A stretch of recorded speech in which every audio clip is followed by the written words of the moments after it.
L'adolescente n'a découvert son intersexation que dans le virage des examens médicaux.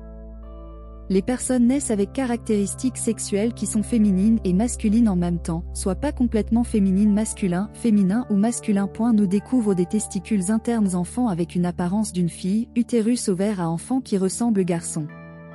L'intervalle peut être visible dès la naissance ou s'avérer comme l'adolescence ou l'âge adulte.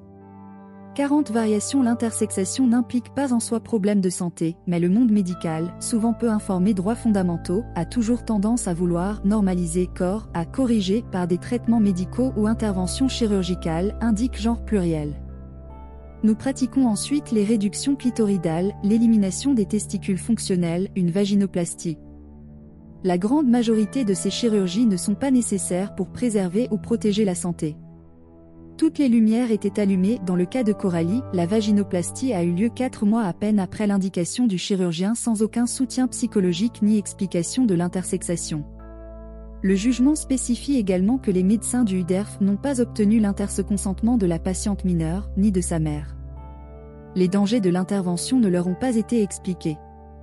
Nous savons, depuis les années 70, que les opérations de la vaginoplastie ont été à risque, provoquent des douleurs et des difficultés de guérison et nécessitent une préparation psychologique, insiste pour moi Van der Planck.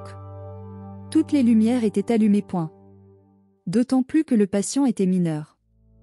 Les chirurgies intersexes sont des interventions médicales, non urgentes et pratiquées à des fins non thérapeutiques, qui causent souvent de nombreux dommages physiques et psychologiques. En Belgique.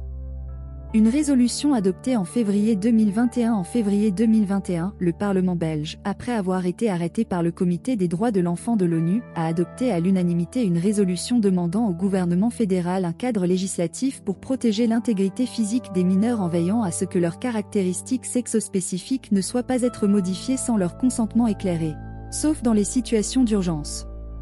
Pour les associations, il est aujourd'hui urgent d'établir ce cadre juridique pour la protection des personnes intersexes.